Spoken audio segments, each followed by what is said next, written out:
Hi, this is Theresa with One Inspiring Woman, and today is National Spirit of 45 Day. It is always the second Sunday in August, so in 2021, that is August 8th. Hi, my name is Theresa with One Inspiring Woman. I'm an intuitive psychic medium here in the Sugar Land area. That's just outside of Houston. I work with my angels and guides to assist my clients in many areas of their lives, to bring them special messages from loved ones who have passed, to dialogue with their angels for guidance into their own situation, or to assist them with their own psychic abilities. If you like my content, please make sure to subscribe, like, and comment. So let's learn about National Spirit of 45 Day. So National Spirit of 45 Day is really a way to kind of honor the generation that was going on during World War II. One of the things I think is really interesting about like videos from that time frame, not just the war videos, but the things about people back home, it's one of those, I think it's really interesting. Like today, if we wanted to talk to someone, we could pick up the cell phone and call them, and it's kind of like we get to call their body. Wherever their body is, that's usually where their cell phone is, and we get to talk to them right away. Can you imagine growing up in a generation where you have to call, and not everybody has a phone? They would leave messages at general stores and post offices and businesses that their friends or family worked at, and not being able to get that instant communication. I think that's just kind of strange nowadays. A lot of people wrote letters, and a lot of people wrote letters that were in war. They wrote them back to their family at home, and their family at home wrote them letters.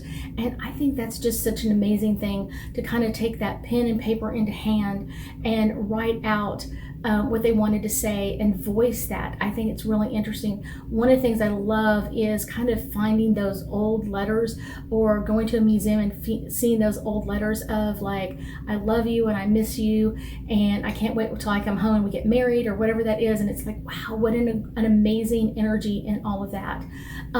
Servicemen and women around the world stepped up to protect the United States. One of the things, it doesn't matter where they fought at. It could be in the Pacific, it could be in Europe, the Mediterranean, Africa, and it's one of those. And that's kind of the interesting part of all of this, is a whole bunch of men and women, as soon as Pearl Harbor happened, kind of jumped into action and began kind of like sacrificing themselves and sacrificing what they were going through. Many of them didn't have a lot of food or anything like that, but then they were all rationed as well. It was hard to find sugar and flour at times. They had a lot of drives for metal or tires because the servicemen did it. And so it's like they were willing to do the sacrifice on their side so servicemen and women could have what they required. And I just think that's such an amazing thing. There are some icon pictures, like Rosie the Riveter. That's a really cool one. People flying planes, and there were a lot of women that stepped up into roles during that time frame that would normally be held by a man during that time frame. And some women became pilots, and they would fly the planes different places, or be in trainers and kind of like testing the planes out before they got shipped overseas. People gave up so much, and that's always been really interesting to me why they call it the greatest generation. And I think of that now, and so many people don't do that. It's like that's our grandparents' lifetime, or our parents, depending on our age. But it's one of those, they gave up so much to be a part of it. Even if what they had was so little, they gave up on so many things so someone else could have something, so they could be in the war front and kind of keeping ourselves protected. I think that's a really interesting energy. One of the things that I love about that is hearing from the servicemen and women that fought and sometimes died during that time frame. I have many ghosts that come to me that fought in World War II. I think that's such an admirable thing, and they really just felt like it was their duty to do this. It was kind of like, I have to keep my country and my family safe. They went to war, and I think their stories are really interesting. What they went through. Kind of one of the things that I love is kind of like, as they tell their story, I can see those images in my mind. I can see and feel and hear what they were seeing, feeling, and hearing at the same time. There's nothing like being in a foxhole with somebody, not knowing where the enemy is as gunfire goes off around you in the middle of the night. That's kind of the scary part.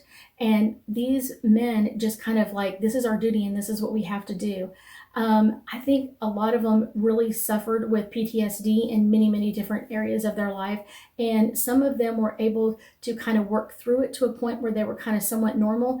But it's one of those, so many of them, it just took so much out of them.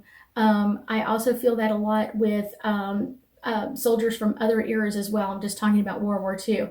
So World War II is something that a lot of these kids, and I will say kids because a lot of them were really, really young. Some of them were 18, 19, 20 years old and really don't have a lot of life experience. And here they are fighting a war, sometimes in other countries where they don't know anything about the history or anything about what had gone on. But here they are fighting for our freedom. I think that's one of the most amazing things that had come out of World War II is these amazing stories about these amazing people. And so many of them passed away.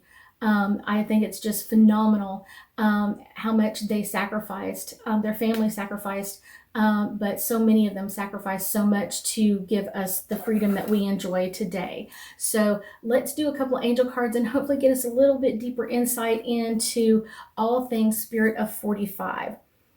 So listening. I love listening to these stories, but one of the things I will tell you is a lot of these soldiers during World War II did not come home and talk about what they went through.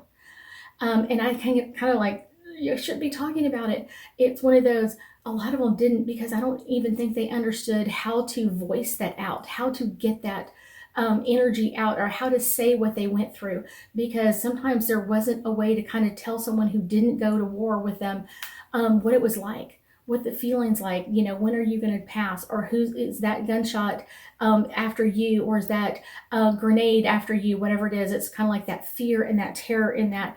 And I think it's really interesting to hear their stories, but I wish so many of them would have written down more of their stories to help us connect with them. Playfulness. They gave up their playfulness. They gave up a lot of times their childhood. I was talking to a soldier a couple of weeks ago who was a ghost, and he went to war. He was 16. He was really tall for his age, and so he was able to talk them into letting him sign up even though he was too young. And he served aboard a naval battleship. And he was, like his story was so real and raw, but so many of them just left their playfulness behind to step up and keep our country safe and going in the right direction, and kind of protecting us as well. Freedom. This is what they fought for. They fought for our freedom of so many different things. And I think that's kind of the place of honor that they really should hold in our hearts, is having that freedom that we get to use however we want. It's one of those, what freedoms are you enjoying today? The freedom of speech, the freedom to do whatever we want, where a lot of times in some of those countries, they weren't allowed to do that. You weren't allowed to speak out against somebody. You weren't allowed to go against Hitler. If you did, you were usually automatically killed, and that energy stays in that area. So many times people stood up or fought back in some way, and it's one of those, like, they fought for our freedom so many times.